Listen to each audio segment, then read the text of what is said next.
आंदोलन नागपूरच्या हिवाळी अधिवेशनामध्ये त्या ठिकाणी त्या विधान भवनाच्या बाहेर झालं होतं।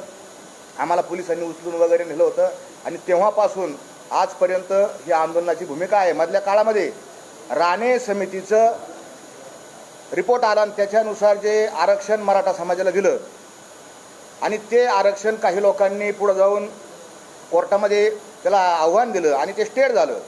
त्या स्टेट झालं असताना मी त्याच्यामध्ये एक रिट पिटिशन दाखल केली मुंबई हायकोर्टामध्ये आणि नामदार मुंबई हायकोर्टाला विनंती केली की कोणता समाज मागास आहे, कोणता समाज प्रगत आहे हे ठरवण्याचं काम माननीय नामदार उच्च न्यायालयाचं नाही, हे काम मागासवर्ग आयोगाचं आहे। अशी विनंती मी ज्यावेळेस सन्माननीय कोर्टाला केली, कोर्टाने सरकारला मत विचारलं, सरकारला सांगितलं तुम्हाला हे प्रकरण कुणाकडे चालवायचं, मागासवर्ग आयोगाकडे चालवायचं की आमच्याकडे चालवायचं, हे तुम्हाला स्वातंत्र्य आहे। आणि माझ्या पिटिशननुसार पहिल्यांदा न्यायमूर्ती संभाजीराव म्हसे पाटील यांचा मागासवर्ग कमिशन आयोग स्थापन झाला।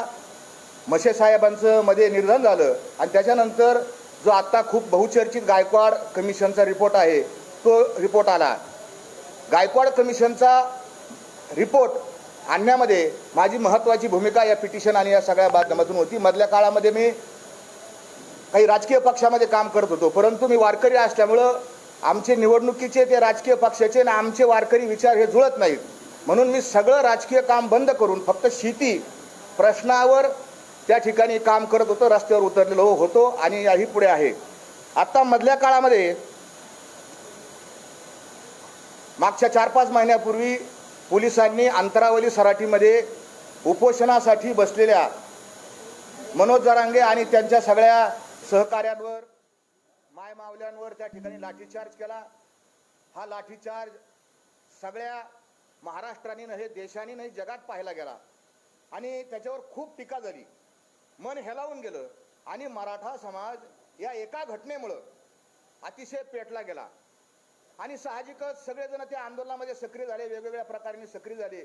मी वारकरी कीर्तनकार असल्यामुळे नगरमध्ये, मी नगरचा मूळचा राहणारा आहे, तर माझ्याकडे लोक आले, महाराज तुम्ही घरात बसून चालणार नाही, तुम्ही गावगाव रस्त्यावर येऊन आपण ही प्रबोधन करणं गरजेचं आहे आणि त्यानुसार मी अनेक ठिकाणी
असा गेले अनेक दिवस आम्ही प्रवास केला, पण आम्ही याच्यामध्ये कधीच समोर आलो नाही। माझा आवाज आपल्या सगळ्या चॅनलमध्ये आहे, सगळ्या चॅनलमध्ये माझा आवाज आहे, पण माझा चेहरा नाही। मी नेहमी आपल्या त्या अंतरावलीमध्ये असणारे जे आपले पत्रकार बंधू आहेत त्यांना सगळ्यांना माहिती आहे, मी कॅमेऱ्याकडे पाठ करून उभा होतो आणि म्हणून आणि हे सगळं चालू असताना जरांगे पाटलांचा, आता मी त्यांना पाटील म्हणणार नाही, जरांगे यांचा, कारण पाटील असण्यासाठी पाटीलकीची सनद असावी लागते, त्यांची सनद मी पाहिली नाही, मी त्यांना पाटील मानित नाही। जरांगे यांचा हेकेखोरपणा आम्ही अनुभवला, हा असा शब्द घाला तो तसाच शब्द घाला, हे असंच झालं पाहिजे, आत्ताच झालं पाहिजे, तसंच करा, असंच करा, आम्ही इतके परेशान झालो आणि मग आम्हाला सुधारणाच काय करावं आणि काय नाही करावं। मुळात आपण आपल्यासमोर मला अजून एक बाजू ठेवायची की मी ही पत्रकार परिषद कशासाठी घेतो, मी जरांगेवर का आक्षेप घेतो, का बरं, मला काय, माझा प्रसिद्धीसाठी हव्यास आहे का, तर ही काय प्रसिद्धी आहे का, याच्यामध्ये ट्रोलिंग होतं आपल्या सगळ्यांना माहिती आहे. जर एखाद्या भूमिकेवर आपण आणि बहुमताने समाज एका बाजूला आहे आणि त्या विचारावर जर आपण खंडन केलं तर समाज त्या ठिकाणी, कारण तो भोळा समाज आहे आमचा मराठा समाज, फार मायाळू आहे, फार भोळा समाज आहे, फार गोड समाज आहे, त्याला लक्षात येत नाही, त्याला असं वाटतं महाराजाशी काय बोलून राहिले बाबा, काल परवापर्यंत महाराज आणि माझं त्या मधल्या काळामध्ये तुम्ही आता कोणतरी पत्रकार बांधवांनी विचारलं की तुमचे काय फोटो आहेत का, तर मी फोटोसाठी लालची नाही, शिल्फी काढा हे करा त्यासाठी नाही, पण कामाच्या सहयोगानं काही फोटो निघालेत आणि संभाजीनगरचे विभागीय उपायुक्त हे त्यांना आणि मी त्यांना मसुदा समजून सांगण्याकरता स्टेजवर एकदा बसलो, तर त्या ठिकाणी त्यांचे स्वतःचे शब्द येतं जरांगे पाटलांचे, त्याच्यामुळं मी जरांगे पाटलाचा सहकारी नाही, त्यांच्या टीममध्ये नाही, हा आक्षेप कुणालाही करता येणार नाही. जरांगे पाटलांचा व्हिडिओ आहे, जरांगे पाटलांनी क्लिअर कट सांगितलं, मी कालही त्या एका व्हिडिओवर ऐकून दाखवलं की जरांगे पाटलांनी सांगितलं, तुम्हाला ऐकून दाखवतो मी तो व्हिडिओ असा आहे की जरांगे पाटील मला म्हणतात की महाराज आहेत या ठिकाणी, महाराज करू लागायला आहेत, महाराज साक्षीदार आहेत, हे तुम्हाला मी व्हिडिओ ऐकून दाखवतो. बरं, आता उलट काय केलं ते सांगतो. महाराज भीतीचं, महाराज साक्षाला आहेत म्हणून, कारण ते करू लागायला सगळं त्याच्यामध्ये.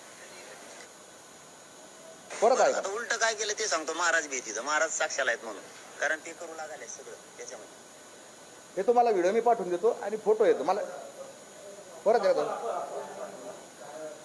बरं, आता उलट काय केलं ते सांगतो. महाराज भीतीचं, महाराज साक्षाला आहेत म्हणून, कारण ते करू लागायला सगळं त्याच्यामध्ये. परत एकदा उगा काय केलं ते सांगतो. महाराज भीतीचं, महाराज साक्षाला आहेत म्हणून, कारण ते करू लागायला सगळं त्याच्यामध्ये. आता तुम्हाला हा आवाज आला असेल, कारण महाराज इथं आहेत, महाराज करू लागायला आहेत, त्यांची तिकडची भाषा आहे, गावरा आमची ग्रामीण भाषा आहे, आणि महाराज साक्षीला येतं.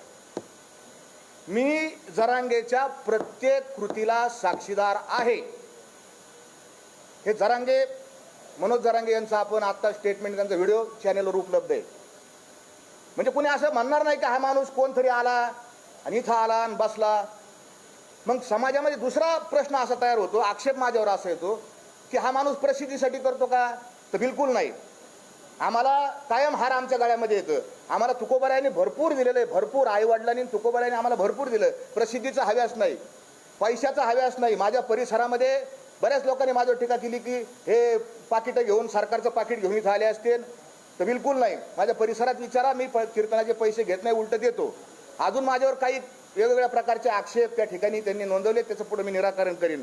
पण तुम्ही असं म्हणतात की तुम्हाला आत्ताच का झालं, तुम्हाला जरांगे हेकेखोर होता हे तुम्हाला माहिती होतं, पण तुम्ही आत्ताच का बोलले. मी आत्ता बोललो नाही, मी साधारण 3 दिवसापूर्वी माझ्या मनातली जी खतखत आहे ती एका छोट्याशा यूट्यूबच्या चॅनेलवर टाकली आणि जवळपास महाराष्ट्रामध्ये कोट्यावधी लोकांनी अनेक पोर्टलवरती गेली आणि कोटी लोकांच्या पुढे ती लोकांनी पाहिली. मला हजारो फोन आले, 2 प्रकारचे फोन आले, समर्थनाचे फोन आले आणि शिव्या शाप देणारे दोन्ही फोन आले. जीव घेणारे, तुला गोळ्या घालू, तुला मारून टाकू, माजला का, असं तसं, अशा प्रकारचे फोन आले. पण मी त्याला उत्तर दिलं, माझा धर्म सत्य सांगणं हा माझा धर्म आहे.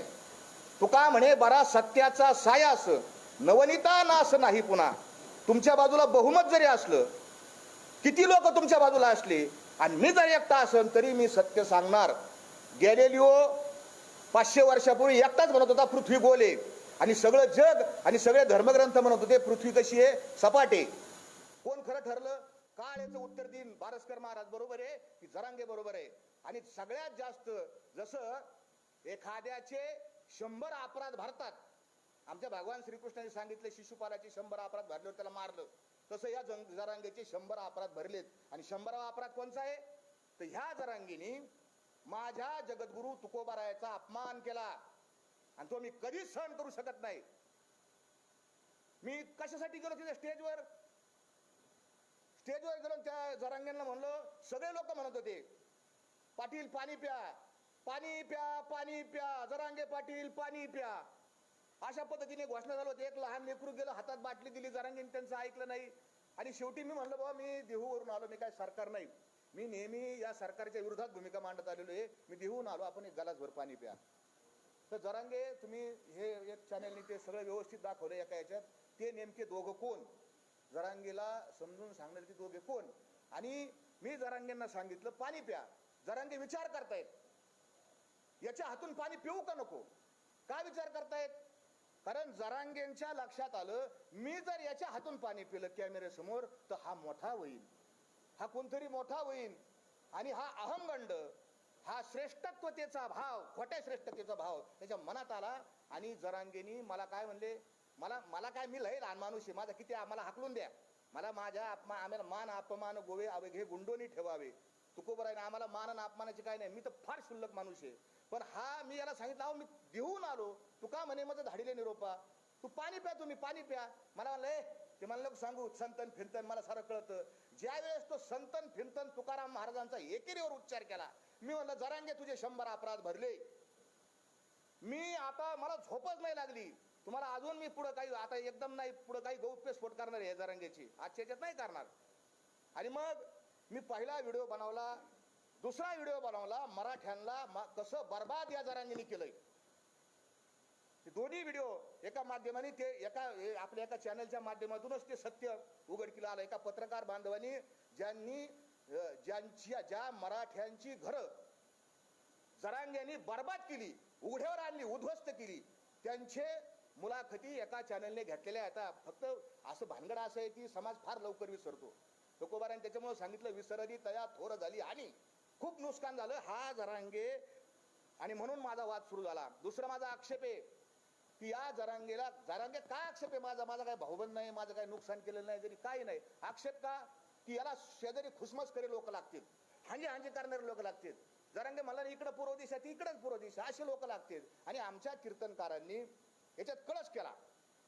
कीर्तन हे परिवर्तनाचं साधन आहे, कीर्ती मानवाची गाऊ नये असे तुकोबारांनी सांगितलं. आणि आमचे लाळ खोटे कीर्तनकार, लाज वाटायला पाहिजे असे कीर्तनकार त्या अंतरावली सराटीत जातात आणि तिथं जाऊन म्हणतात आता देहू आळंदीला जायची गरज नाही, अंतरावली सराटी हेच आपलं देहू आणि हीच आपली आळंदी, इठल इठल.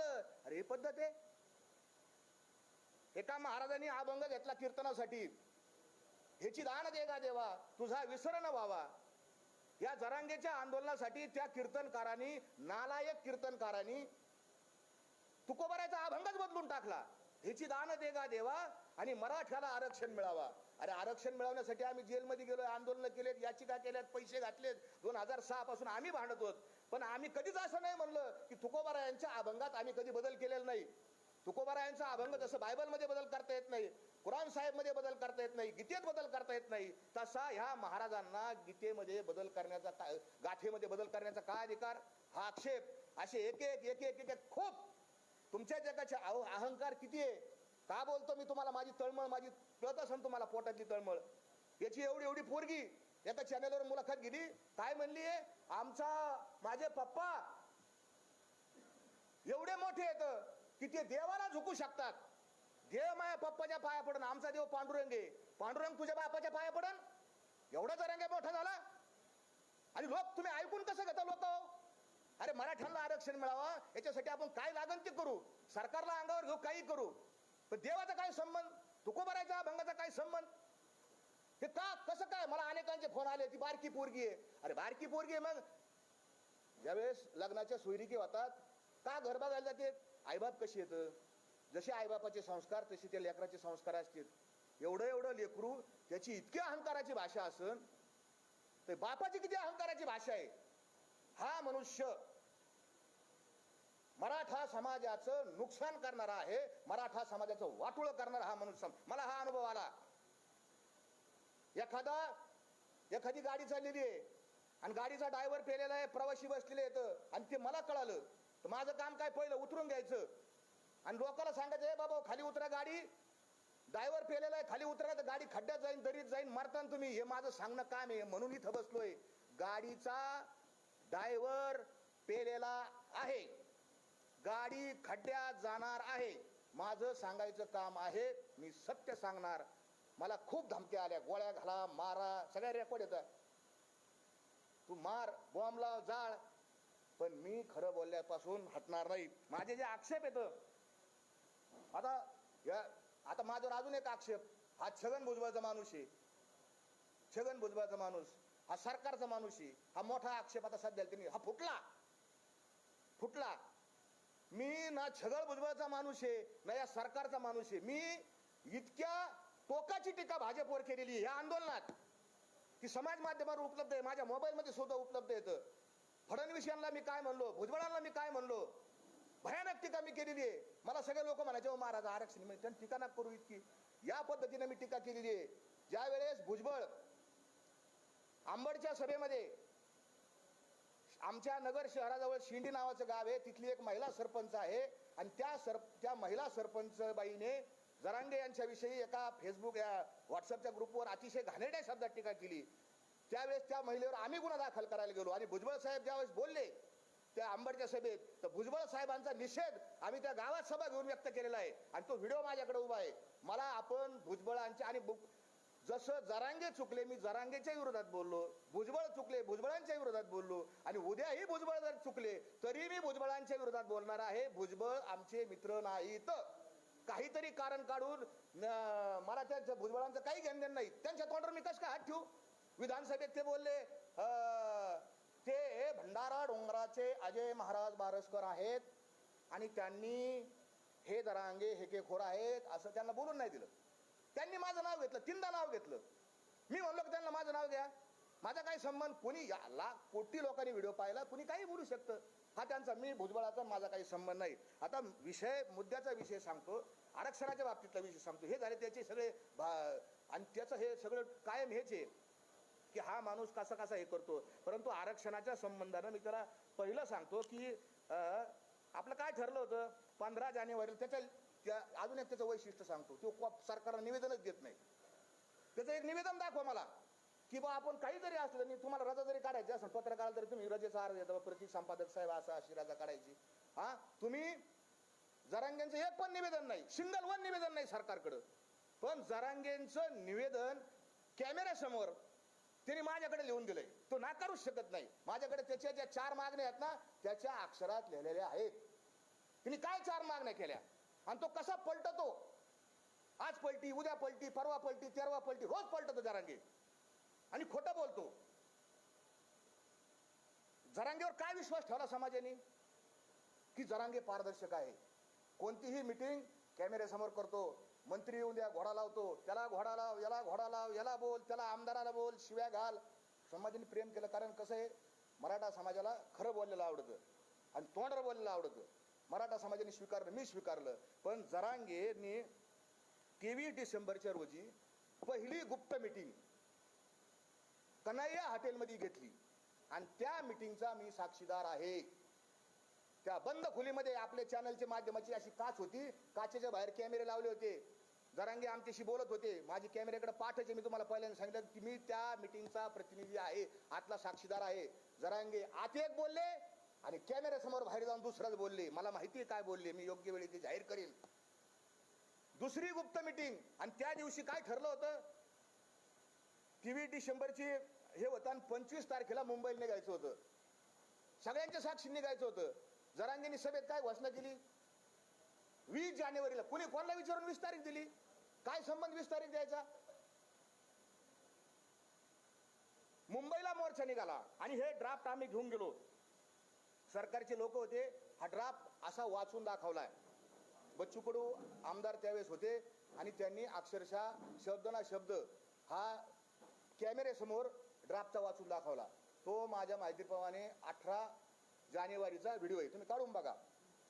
आणि मग तोच ड्राफ्ट पुढे गेल्यानंतर वाशीला काना मात्रा व्याकल्यांटी उकार न करता स्वीकारला. जाताना परत काय झालं, गुप्त मिटिंग करणार नाही, कोणाशी बंद खोलीत बोलणार नाही, मी साक्ष देतो. कारण ते म्हणलेले जरांगे की महाराज साक्षीला येतं. आज जरांगेंची साक्षच बाहेर निघणार आहे. रांजणगाव गणपती येथे एका बंगल्यावर पहाटे 4 ते 6 या इतक्या वाजता एका उच्च पदस्थ अधिकारी, ज्या अधिकाऱ्याला त्यांनी शिव्या दिल्यात आत्ता, त्याच्याबरोबर मिटिंग केली 2 तास मीटिंग केली. तो अधिकारी हुशार त्याला माहिती आज त्यांनी सगळी रेकॉर्डिंग करून ठेवलेली. त्यांनी शिव्या खाल्ल्या. आता तो का रिटायर होईनच. जरांगेचं सगळं बिंग बाहेर फुटणारे. पुन्हा त्याच अधिकारी पुण्यामध्ये जे कॉलेज येते शेती महाविद्यालय तिथून गाडीत बसले ते 2 जण आणि गाडीमध्ये त्यांनी अर्धा तास मीटिंग केली, गुप्त मीटिंग. लोणावळ्याची गुप्त मीटिंग तुम्हाला सगळ्याला माहिती आहे आणि वाशीला सुद्धा गुप्त मीटिंग केली. म्हणजे हा पारदर्शक नाही. हे समाजाने पहिलं डोक्यात ठेवावं. हा पारदर्शक माणूस नाही. दुसरं, वाशी मार्केटमध्ये त्या तिथं सभा चालू होती. कंटेनर आणला होता आणि त्या कंटेनरच्या वर सभा चालू होती. माझी विनंती आहे लाईव्ह दाखवा लोकांना. त्यांचं लाईव्ह दाखवतात. आम्हाला बी थोडेफार काहीतरी आहे. आम्ही एवढं महत्वाचं सांगतोय. हा जर त्या कंटेनरच्या वर जरांगे उभे होते तिथं स्पीकरचा प्रॉब्लेम झाला. मी त्यावेळेस त्या जरांगेंचा सहकारी नव्हतो. कारण मला हे गुप्त मिटिंगा आणि काहीतरी आतल्या आत शिस्त आहे हे माझ्या लक्षात आलं. मग आम्ही एक आंदोलक म्हणून मी सहभागी होतो. एक आंदोलक माझ्याकडे आंदोलक म्हणून सहभागी झाले. ते सगळे फोटो वगैरे आहेत. आणि त्या वाशीच्या मार्केटमध्ये मी आंदोलकावानी खाली बसलो तिथं आणि जरांगे पाटील भाषणाला उठले. कुठल्याही परिस्थितीत आरक्षण घेतल्याशिवाय माघारी जायचं नाही. पुढे त्यांनी आज अजून एक सांगितलं, आरक्षण दिलं तरी आझाद मैदानात जायचं आणि नाही दिलं तरी तुम्हाला माहिती आहे आझाद मैदानात जायचं. सगळ्यांनी गुलाब टाळ्या वाजवल्या. हे जल्लोष केला. आमचे 7, 8, 10, 20, 5-7 हजार लोक आझाद मैदानात जाऊन बसले. आधी चला आपल्या जागा धरून बसू. आणि मग पुन्हा भाषणात ते काय म्हणले, सरकारने आपल्याला इतके वेळ वाट पाहायला नाही पाहिजे, द्यायला पाहिजे लगेच जी आर. तर तिथं ते सरकारच्या वतीनं सेक्रेटरी भांगे आणि अजून 1-2-4 जण सरकारचे होते. त्यांनी लगेच सांगितलं 15 मिनिटात जी आर देतो, ते अध्यादेश देतो. आपण ऐका, 15 मिनिटात देतो म्हणले. लगेच ते म्हणले बघा हे काय म्हणायला लागलेत, 15 मिनिटात देतो 15 मिनिटात देतो. ते म्हणायला लागले बरं का, ते म्हणायला लागलेत. हे सगळं नाटक आहे. 1 नंबरचा नाटक्या माणूस आहे. 15 दिवसापूर्वीच ते अध्यादेश नाही, त्याला काही कळत नाही. त्याला कायद्याची तर काडीची अक्कल नाही. त्याला काडी कायद्याचा मानता का ढ कळत नाही त्याला. हे द्यायला लागलेत. 15 मिनिटात कसं शासन निर्णय होईल? 15 मिनिटात अधिनियम अध्यादेश 15 मिनिटात द्यायला लागलेत. आणि मग नाटक केलं. ते जी आर घेतला आणि मग काय पुन्हा फार महत्वाचे शब्द तुम्ही का सांगतो, फार महत्वाचं आहे. अधिक मी काय जास्त घेणार नाही. एकाच मुद्द्यावर पत्रकार परिषद संपवणार आहे.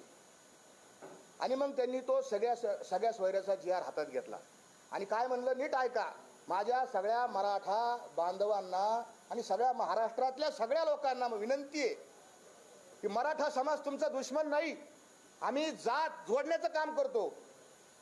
विष्णुमय जग वैष्णवांचा धर्म भेदाभेद भ्रमामंगळ. आणि मग जरांगेंनी काय सांगितलं की हे अर्धवट ज्ञान लय बेकार असतं आणि मग हे सगळं वाचून घ्यावं लागेल. त्याच्यातला काना मात्रा यकार ओलांटी हे सगळं वाचून घेऊ, बघून घेऊ. पटलं तर हा अधिनियम अध्यादेश घेऊ, नाही तर आझाद मैदानात जाऊ. हे त्यांचे शब्द आहेत. मी थोडाफार मागं पुढं होईन पण त्याचा आशय असा आहे. आणि मग तो जी आर घेतला, शासन निर्णय घेतला आणि मग हे जरांगे साहेब पुन्हा त्या बंद खोलीमध्ये जाऊन त्यांनी चर्चा केली. हे जे जरांगे आहेत ना, हे सामाजिक विद्वेष पसरवतात.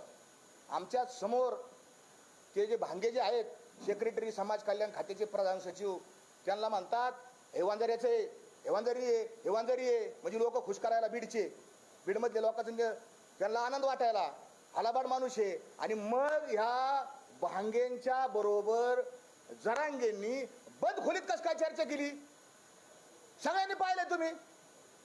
सुमंत भांगे जे आहेत त्यांच्या बरोबर आधी लोकांचे एक बोलायचं आणि आतमध्ये गेल्यानंतर यांच्या संग काय चर्चा केली. भांगे साहेब बी हुशार येतं, त्यांनी बी चर्चा रेकॉर्ड केलेली असणार. सरकारला माझी विनंती, जर ती आता काय 1-2 महिने रिटायर व्हायचं मागा त्यांना ती रेकॉर्डिंग काय चर्चा केलेली आहे. कारण प्रत्येक मिनिट्स तयार करताना त्यांना रेकॉर्डिंग लागतात. हुशार आहेत ते अधिकारी, उगतच नाही एवढ्या मोठ्या पदावर जाऊन बसले.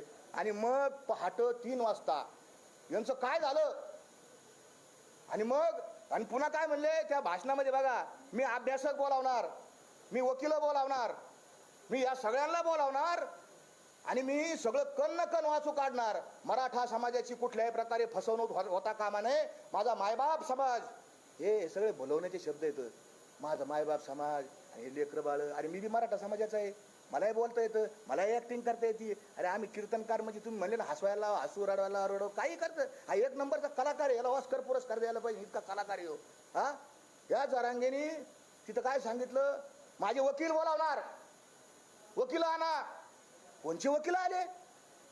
जरांगे जाहीर कर, त्या वाशीच्या बंद खोलीमध्ये कोणचे वकील होते, कोणचे अभ्यासक होते, काय तुम्ही चर्चा केली, काय कायद्याचा खल पाडला, काय किस पाडला?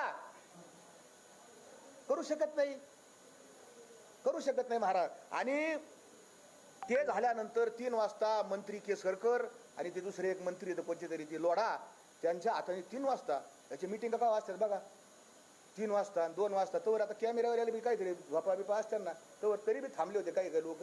3 वाजता यांनी मिटिंग घेतली आणि सांगितलं आता आपलं आंदोलन संपलं. तरी बी डबल गेम, तरी बी मी विचार करीन आझाद मैदानात जायचं का नाही. त्याच्या आतली तुम्हाला गेम सांगतो, मला समाजाला सत्य सांगायचंय. हा काय नेमका काय ब्लॅकमेल करत होता. अध्यादेश मान्य झाला, मान्य झाला अध्यादेशाला. अध्यादेशाने काना मात्र वाचला आणि अध्यादेशामध्ये 16 फेब्रुवारीची तारीख आहे. हा अध्यादेश 16 आपण वाचा. मराठा समाजाला माझे हात जोडून पाया पडून कळकळीची विनंती आहे. 16 तारखेचा त्याच्यात लिहिलेलं आहे. हा अध्यादेश 16 तारीख 16 फेब्रुवारी त्या दिवशी किंवा त्यानंतर अंमलात येईल असं लिहिलेलं आहे, क्लिअर कट लिहिलेलं आहे. आणि मग यांनी दुसरी अंधारातून एक मागणी लावली, मी माग जातो. आता अध्यादेश घेतला, विजय झाला, फटाकडे वाजले, लोकांना आनंद झाला, आरक्षण मिळालं, आरक्षण मिळालं. पण आता गुलाल घ्यायला आझाद मैदानावर जायचा हळूच म्हणला होता. आणि हे कशासाठी? सरकारवर दबाव.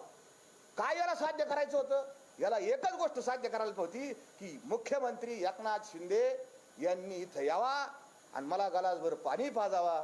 याच्यासाठी त्याचा सगळा अट्टहास चालू होता, यासाठी केला होता अट्टहास. जरांगे हे सगळे पुरावे माझ्याकडे येतो, सगळे पुरावे माझे. तुझी ही जी चाललेली सगळी खटपट आहे, तुझी ही चालली ही फक्त श्रेयवादा करताय, स्वतःला मोठं म्हणून घेण्याकरताय. असंख्य पुरावे मी देऊ शकतो. आरक्षण कोण मागतो? तुम्ही सगळे समजदार माणसे. आरक्षण कोण मागतं? गरीब लोक आरक्षण मागत आहेत. हा जेसीबीतून फुलं मागणारे लोक कुठून आले? जेसीबीचे फुलं. अरे एवढा हार,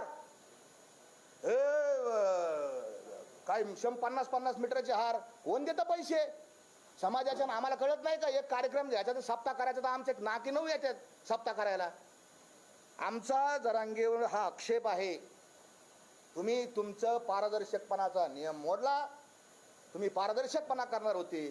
तुम्ही नेहमी म्हणता मी समाजाला विचारल्याशिवाय काही करीत नाही, समाज माझा मायबाप आहे. हा मी कायद्याचा अभ्यासक आहे, मी वाचतो, मी पाहतो, तपासून घेतो असं म्हणतो. मग माझा दुसरा सवाल त्यांना असा आहे की तुम्ही 10 तारखेला, आत्ता 10 फेब्रुवारी जे उपोषणाला बसले, आता जे उपोषण चालू आहे, हे उपोषण करण्याकरता तुम्ही समाजाची मिटिंग घेतली का? आज जशी पुढचं ध्येय धोरण ठरवण्यासाठी समाज गोळा केलाय, आला नाही समाज, थोडे लोक आलेत. कुटीत समाज अंतरावलीला, कुटीत समाज आला होता अंतरावलीमध्ये त्या 14 तारखेच्या सभेला. लोक यायला 10 वाजताचा फोटो आहे माझ्याकडे असे बी व्हिडिओ आहेत याचे. तुम्हाला काय लाज आहे का नाही? 50 लोक गोळा करताय ना, तुम्हाला कसं काय उपोषण करू मी? हे जरांगेचे व्हिडिओ, ऑडिओ रेकॉर्डिंग, व्हिडिओ नाही ऑडिओ रेकॉर्डिंग त्याचे आहेत. जरांगे माझा दुसरा प्रश्न आहे, मी बोलणारच नाही त्याला. जरांगे पाटील म्हणणार नाही, मला मारून टाका. त्याला मारायचं ना, अरे काही काला मारलेलं याच्या आधी खरं बोलले म्हणून काय मला मारलं का? पण मी खरंच बोलणार. जरांगेला जरांग्या हे मी नाही म्हणत. ज्याचं घर उद्ध्वस्त केलं, वामन वाळेकर, परशुराम खुने, रवी पाटील आणि अजून एक जण आहे, या 4 जणांचं घर बर्बादीने केलं. त्याच्या या दोघांच्या वडिलांचे व्हिडिओ येतं. जरांगे भयकितो, जरांगे फशितो, हे व्हिडिओ समाज माध्यमावर उपलब्ध आहेत. एका शेतकरी रडतोय, तो जरांगेवानी खोटा रडत नाही तो. वामन तुम्ही नीट पहा व्हिडिओ. त्या वामनराव वाळेकरांच्या डोळ्यात जे अश्रू आलेले येतं ते दुःखाचे अश्रू येतं, आणि याचे अश्रू मगरीचे अश्रू येतं, नक्राश्रू ज्याला म्हणतात आमच्याकडं. आणि या जरांग्यांनी मराठ्यांची घरं उद्ध्वस्त केली. दुसरा आक्षेप माझा, अनेक आक्षेप घेण्यासारखे येतं, कितीतरी याला अक्कल नाही, नाही तर हा नाटकं तरी करतो. अजून एक सांगतो तुम्हाला, आपण सगळे चॅनेलवाले येतं, आपल्याला TRP लागती. याला याला हा लय हुशार आहे त्याच्यात. आपल्याकडं अटेन्शन कसं होईल, लक्ष कसं विधून घेता येईल याला पक्क माहिती आहे. त्याला एका हिंदी चॅनेलच्या एका पत्रकाराने प्रश्न विचारला मुंबईला जायच्या आधी, जरांगे पाटील आप मुंबई को कौन से रस्ते से जा रहे? त्याचं काय उत्तर? हम डांबरी डांबरी से जा रहे. अरे तुला एवढी तरी अक्कल आहे का रे? हाँ, तुला काय विचारले पत्रकारांनी? तुम कौन से रस्ते से जाने वाले हो? हो तो डांबरी डांबरी से. अरे रस्ते म्हणजे तुम बीड से, नगर से, पुणा से, कैसे जा रहे हो? एक तर ह्या हा जो व्हिडिओ परत काढा ना आता ऐका. हा म्हणतो पत्रकार विचारतात कोणत्या रस्त्याने जाणार, हा म्हणतो डांबरीहून जाणार. हे उत्तर आहे? एक तर याला अक्कल नाही, नाही तर हा लोकांना फसितो. याचे दोनच उत्तर आहेत, तिसरं उत्तर नाही. हा प्रचंड शातीर माणूस आहे, कितीतरी शातीर. याला माहिती आहे TRP कशी मिळेल, शिव्या दिल्या का. त्या दिवशी आम्ही गेलो, छत्रपती शिवाजी महाराजांचा पुतळा पाठीमागे लावलेला आहे. महिलांच्या बद्दल कसं बोलावं, हा अशीच असती सुंदर आमची आई. शिवाजी महाराज ही संस्कृती ना, त्यांनी शिकवलं ना. मागं पुतळा आहे ना शिवाजी महाराज तुझ्या. काय म्हणतात, शत्रूच्या स्त्रीला सुद्धा आईचा दर्जा शिवाजी महाराज ही शिकवण आहे. आणि ते मधुकर आर्दड कमिशनर समोर बसलेले आहेत. हा लोळतोय आमच्या ग्रामीण भाषेत लोळतोय. अहो तुमच्या घरी पाहुणे आल्यावर तुम्ही आजारी जरी असले तर असं उठून तर बसताना, इतकी तरी माणुसकी असते ना आपल्यात. खरं बोला. हा लोळतोय तिथं असा. आणि ते कमिशनर बिचारे बसले तिथं. आणि ते कमिशनर ते म्हणले काय, आणि काय सुरू केलं, तुझ्या आईचा मी बोलणार नाही पुढं, टिंब टिंब टिंब टिंब. अरे जरांगे, ही संस्कृती आहे का? तुझ्या आईबापान तुला हे शिकवलं का? ते जे आर्दड नावाचे जे अधिकारी आहेत ते बी मराठा समाजाचे आहेत ना. हां, शेतकऱ्याच्या घरातले आहेत ना. तिने काहीतरी अभ्यास केला असेल, तिने काहीतरी पुस्तकं वाचली असतील. हां, ते कष्टातून अधिकारी झाले आणि त्यांना तू शिव्या घालतो. त्याच्याबरोबर माझे जे सहकारी आहेत डॉक्टर संतोष यादव नगरचे, यांनी मराठवाड्यावर ज्या नोंदी मिळाल्यात ना आता 30-40 हजार, या डॉक्टर संतोष यादवांचे अनंत उपकार येतं. गावगाव फिरून या माणसाने एसटीने हिंडला, मोटरसायकलीवर हिंडला, बीडमध्ये, लातूरमध्ये, उदगीरमध्ये, नांदेडमध्ये, त्या सगळ्या संभाजीनगरमध्ये, वैजापूरमध्ये हा माणूस मोटरसायकलीने हिंडला. आणि हा याला काय म्हणतो, तुम्ही सरकारच्या भाकरी खातात, आम्हाला भाकरी मिळत नाही. हां, आणि नीट घाला. आता ते मला बोलताच आहे ना. अहो आपल्याला बोलता येईल घ्यायची भाषा. मला सांगा ना, मलाही बंद नाही, तुमचं लाईव्ह चालू आहे, मला असं कळलंय. हां, तुमची आई असं पुढं बोलला, याला पटतं का, याला शोभतं का? जाम. अरे तू सरकारला शिवे दे, मी बोलणार नाही ते शिंदेचं, पवारांचं, ते फडणवीसचं मला काय घेणं नाही त्यांचं. मी त्यांच्या कालही विरोधात होतो, आजही त्यांच्या विरोधात आहे, आणि उद्याही त्यांच्या विरोधात राहणार जर ते चुकले तर. आणि त्याच्या आधीचे जे काँग्रेसचे तर त्यांच्याही मी विरोधात होतो पहिल्यापासून. आपल्याला हे पटतच नाही, हे राजकारण लोक आपल्याला पटत नाही, म्हणून हे राजकारण सोडलं नाही, पारमार्थाला लागलोय.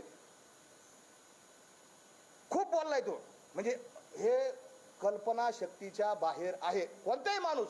मी विनंती करतो, मला अनेकांचे फोन आले, महाराज आणि तुम्ही काय आले तिथे गेलते, आणि तुम्ही काय आले गेलते तिथं. अरे यांनी बोलावलं मला, माझ्याकडे रेकॉर्डिंग घेता, यांनी बोलावलं, यांनी मला माफी मागितली, याच्या कोर कमिटीने माफी मागितली. चुकलं महाराज तुम्ही या. आणि मी गेलेलो नाही, मला आत्मसन्मान आहे, मला सुद्धा मान सन्मान आहे, मी कशाला जाऊ त्याच्या स्टेजवर जर अपमान केला तर. आणि त्यांनी बोलवलं महाराज. आणि ह्या सगळ्या गोष्टी, अनेक गोष्टी सांगण्यासारख्या आता.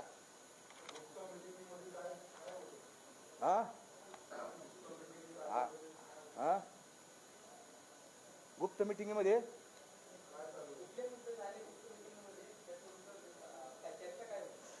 आता हे तुम्ही विचारायला पाहिजे त्याला. होतो ना. पहिली गुप्त मिटिंग कन्हैया हॉटेलमध्ये झाली 23 डिसेंबरला. हा, बीडला, ते बीड संभाजीनगर रस्त्यावर कन्हैया हॉटेल म्हणून आहे, तिथं पहिली गुप्त मिटिंग झाली. ती म्हणजे इंटरनेटवर आहे. दुसरी गुप्त मिटिंग त्यांची म्हणजे मला माहिती असलेली बरं का. दुसरी गुप्त मिटिंग झाली रांजणगावला एका बंगल्यामध्ये, MIDC मध्ये, जिथं ते मुक्कामाला होते. त्याचं टायमिंग सांगतो, पहाटे 4 ते सकाळी 6 वाजेपर्यंत. तिसरी गुप्त मिटिंग यांची पुण्याचा जो रस्ता आहे जिथून ती आमचा मोर्चा चालला होता सगळा, त्याच्यामध्ये एक ते पुण्याचं पाषाण रोड आहे, ते औंधचा परिसर आहे, राजभवन आहे, तिथून ते दोघं साहेब मोठे उच्च अधिकारी होते, ते दोघं माझ्या देखत त्यांच्या गाडीत बसले. मला म्हणले तुम्ही बसा. मी म्हणलं मी नाही बसत, मी नाही मोकळा. म्हणलं हे शितुडे शेडून घ्यायला मला नाही मोकळा. आणि ते गेले. त्याच्यानंतरची मिटिंग लोणावळ्याला झाली, ती मला सगळ्यांना माहिती आहे. ती लोणावळ्यावर आपण आक्षेप घेतलेले आहेत आणि त्याच्यानंतरची बंद मिटिंग वाशीला झालेली आहे. बोला तुम्हीच विचारा, मी आता दमलोय सांगू याचं.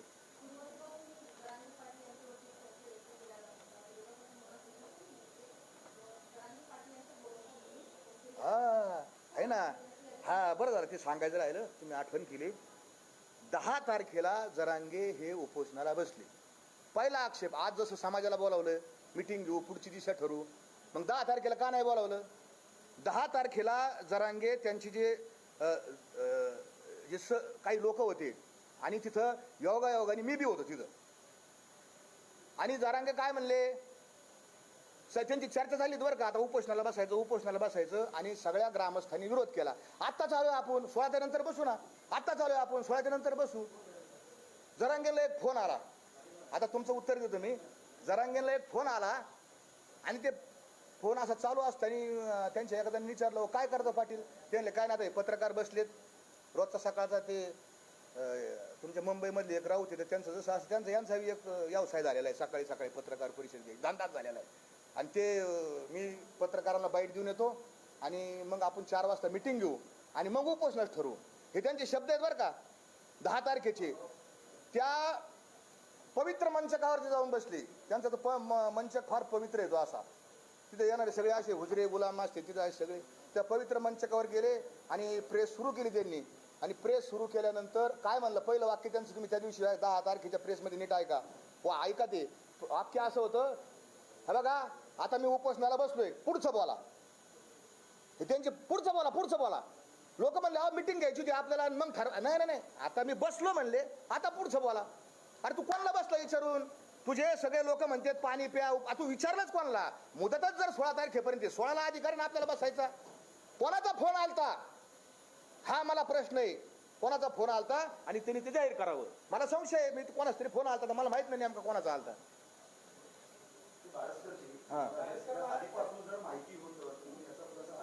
हा बरोबर यस हा बरोबर.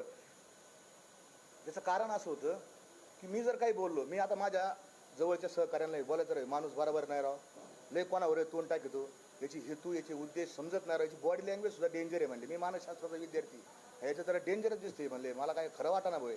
पण लोक काय म्हणायचे, कशाला बोलायचा महाराज, एवढ्या वर्षांनी समाज एकत्र झाला आहे आणि आपण जर काही बोललो तर काय होईल, समाजामध्ये विरोधकांना हत्यार मिळेल, विरोधकांना काही ना काही मिळेल आणि हे सगळं तुमच्यावर येईल की तुम्ही समाज फाडा. म्हणून आम्ही गप गप गप गप. पण जेव्हा ह्यो म्हणला तुकाराम महाराजांना संतन फंत, म्हणलं जरांगे तू संपला. चल तुकाराम महाराजसाठी मी मरायला उद्याच्या इतिहासामध्ये लिहिलं जाईल, मला जरी गोळ्या घातल्या तर लिहिलं जाईल. तुकाराम महाराजांचे जर कुणी एकेरी शब्द बोललं, त्यांचा अपमान केला, तर ह्यो बारसकर महाराज नावाचा एक सामान्य कीर्तनकार यांनी आपला प्राण दिला, याच्यात मला आनंद आहे, याच्यात मला समाधान आहे.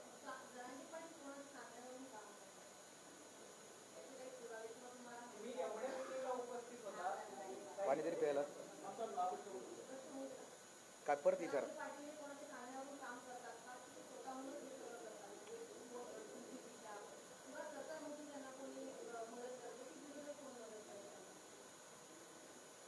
जरांगे 2 गोष्टी फार हुशार, शातीर, त्याला शब्द आहे शातीर. हा शातीर माणूस आहे. हा फायदा आहे का तो बघतो, आपला फायदा काय, आपला कसा फायदा होईल, आपण कसं पुढे जाऊ. तुम्ही 2021चं आंदोलन आहे माझ्याकडं, त्याचं व्हिडिओ आहे माझ्याकडं. उद्धव ठाकरेंना एवढ्या शिव्या दिलेल्या त्या साष्टी पिंपळगावच्या आंदोलनामध्ये, त्यांनी भयानक शिव्या दिलेल्या आता. म्हणजे ज्या वेळेस त्याला कोणी काही सांगन किंवा कोणी काही त्याला काय असं, आता पडद्याच्या मागे मी आरोप घेऊ शकत नाही, कारण आम्ही खरं बोलणार आहे. मी पाहिलं नाही माझ्या डोळ्याने त्याला कोणी काही दिलं का नाही, त्याच्यामुळे मी त्याच्यावर बोलू शकत नाही. परंतु हा सारखा बदलतो, माझा 100% संशय आहे.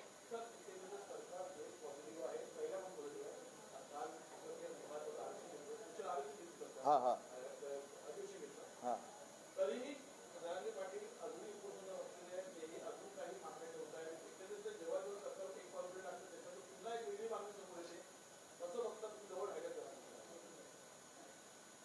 आता जरांगेंची जी मागणी, सगळ्यात महत्त्वाची मागणी तुम्ही ऐकलं असेल की 1 नंबरची मागणी आहे की हे जे आधी सूचना आहे ती खरी, ती जरांगेला माहितीच नाही, ती आद्य दिवशीच म्हणते आद्य देशाची. आम्हाला आद्य दिवस कळत नाही, याला आधी सूचना कळत नाही, आधी नियम कळत नाही, शासन निर्णय कळत नाही, परिपत्र काही कळत नाही. याला हे फरक आहे याच्यात.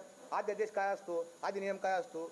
हा अधिनियम आहे 2012च्या अधिनियमामध्ये ही केलेली तरतूद आहे, ही केलेली वाढ आहे 2012च्या. हा अधिनियम याच्यामध्ये असं लिहिलंय की आपलं सरकार हे आपलं सरकार कोणचं आहे, लोकशाही सरकार आहे आपलं. कोणत्याही सरकारला जर कायदा करायचा असेल, अधिनियम करायचा असेल, 2001च्या कायद्यामध्ये कलम 8 मध्ये तरतूद केलेली आहे की सरकार वेळोवेळी त्यांना योग्य वाटेल असे नियम बनवू शकेल, जेणेकरून लोकांना जातीचे प्रमाणपत्र देणे सुलभ होईल, असं कायद्यात तरतूद आहे. आणि मग त्याच्या अनुषंगाने 2012ला पहिला 1 सप्टेंबर 2012ला पहिला अधिनियम अस्तित्वात आला आणि त्याच्यानुसार कोण जातीचं प्रमाणपत्र देईल, कोण काय करीन ही आली. 2017मध्ये त्याच्यात अमेंडमेंट आली. 2018ला एक अमेंडमेंट आली, कारण आमच्या कुणबीच्या ज्या नोंदी आता काही काही गावामध्ये फक्त कुणबी लिहिलेलं असायचं. मग अधिकारी आम्ही घेऊन जायचो, साहेब हे कुणबी म्हणजे कुणबीचे. तर अधिकारी आमचा असला तर मग बरं चालायचं, अधिकारी थोडा घेणारा जण असं बस बरं चालायचं. पण अधिकारी जर दुसऱ्या विचारधारेचा असला मग अधिकारी लगेच देतच नसायचं, तकलीफ द्यायचा अधिकारी. खरं आहे बरं काही, वास्तव आहे, हे भेदाभेद करतात हे अधिकारी बसलेले सुद्धा. म्हणून तर लोक तळलेले आहेत, म्हणून समाज रस्त्यावर आलेला आहे. आणि समाज का रस्त्यावर आलेला आहे ते एक सांगतो तुम्हाला की मराठा समाज हा आतून इतका पेटलेला आहे, भयानक पेटलेला आहे. त्या का पेटला त्याचे कारण वेगळे, त्याचे कारण आर्थिक येतं, त्याचे कारण आत्मसन्मानाचे कारण येतं, त्याचे कारण मराठा समाजाला वेळोवेळी धग बसलेली आहे. हिंदू मुसलमानाचे भांडणं झाले, दंगली झाल्या, त्या हिंदू मुसलमानाच्या दंगली झाल्या म्हणायला झाल्या, पण त्या खऱ्या दंगली झाल्या मराठा मुसलमानाच्याच झाल्या. तुम्ही पाहिला असेल मधल्या काळामध्ये ब्राह्मण, पूर्वीच्या काळात ब्राह्मण ब्राह्मणेतर वाद होता, ते म्हणायला होतं ब्राह्मणेतर, पण त्याच्यामध्ये मराठ्यालाच तकलीफ झाली. ती काय तकलीफ झाली नंतर सांगा नाही खाली. त्याच्यानंतर कोणचा वाद आला, दलित सवर्ण वाद आला. दलित सवर्ण वादामध्ये तकलीफ ही फक्त मराठ्यालाच झाली. आणि त्याच्यानंतर आता हा वाद मराठा आणि ओबीसी, हे जरांग्याला एवढी अक्कलच नाही की समाजाचं काय नुकसान झालं टप्प्याटप्प्याने. या सगळ्या प्रोसेसमध्ये मराठा समाजाचं भयानक नुकसान झालंय. मराठा समाज आयसोलेट झालेला आहे, बाजूला पडला गेलेला आहे.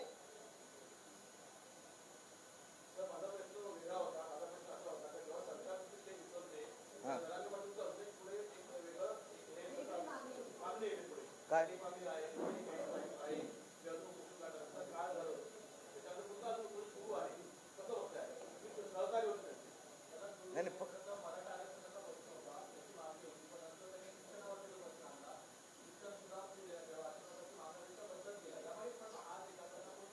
नाही शिक्षणाचं मी आहे, शिक्षणाचं तुम्हाला सांगतो. शिक्षणाचं काय झालं, मी जरांगे पाटलाला सांगितलं, आमच्या दोघांची चर्चा झाली. आम्ही आंदोलक आहे, ते आंदोलक येतं, मी काय सरकारचा अधिकारी नाही. मी म्हणलं जरांगे पाटील एवढा मोठा समाज गोळा झाला तर आपल्याला समाजाकडून काही ना काही अजून वाढीव घेता येईल, जे सरकारात देता येणं शक्य आहे. मग सरकार काय देऊ शकतं, तर सरकार मराठा समाजाला पैसे म्हणजे निधीच्या याच्यामध्ये देऊ शकतं.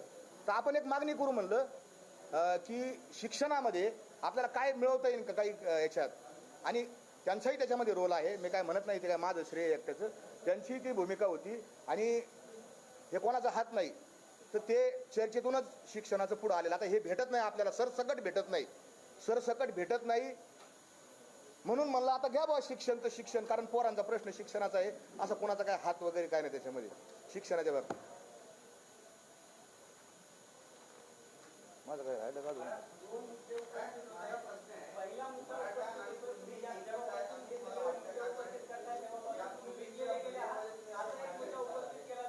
एक मिनिट, मराठा कुणबीचं कोण बोलत आहे? एक तुमचं घेतो उत्तर.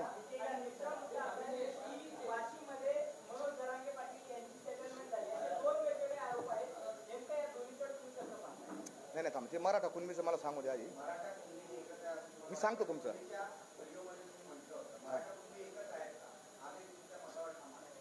कसं आहे, मराठा कुणबी हे सगळ्या महाराष्ट्रात एक नाहीत. कोकणाचा प्रॉब्लेम वेगळा आहे.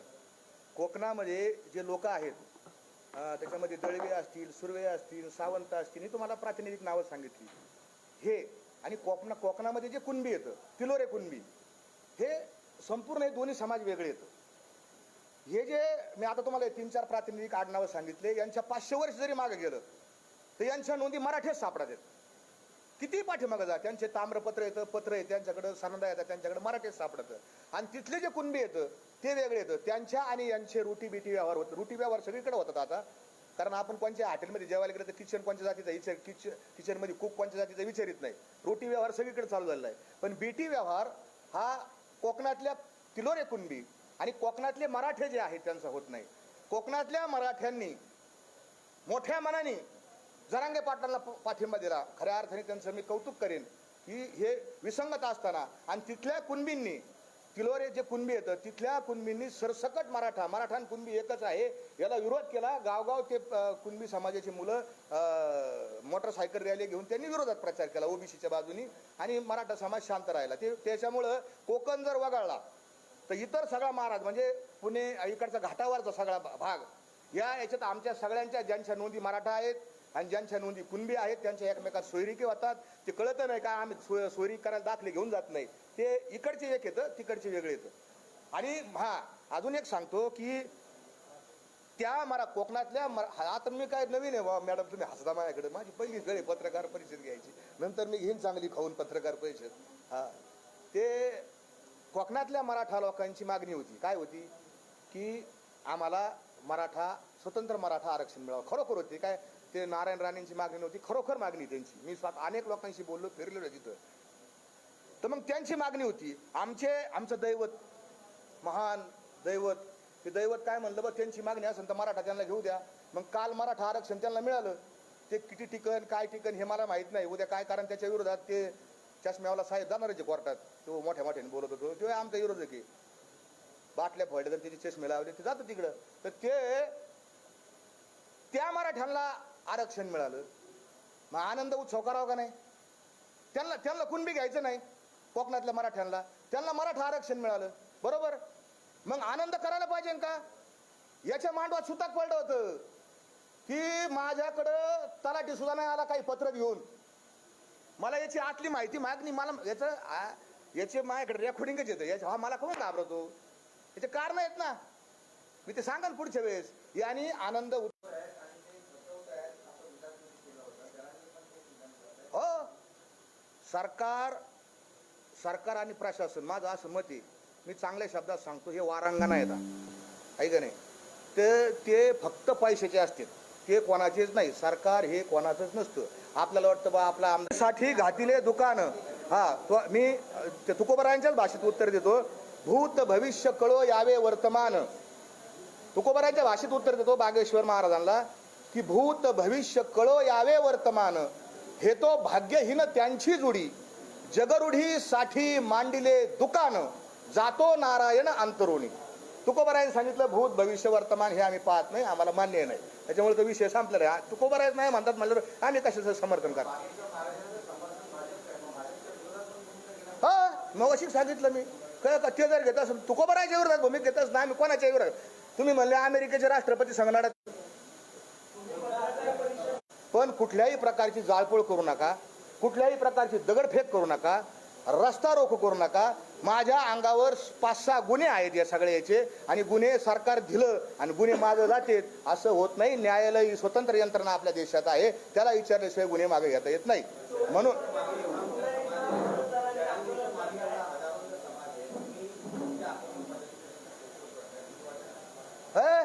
भीत नाही आता आपुल्या मरणा, माझ्या प्रत्येक शब्दाला तुकोबरायचा अभंग आहे. भीत नाही आता आपुल्या मरणा, दुःखी होता न जना देखवे, किंवा बुडते हे जन न देखवे डोळा, येतो कळवळा म्हणून या, किंवा मरणा आधी राहिलो मरोनी मग होते म्हणे. आता आधी मी मरून घेतले.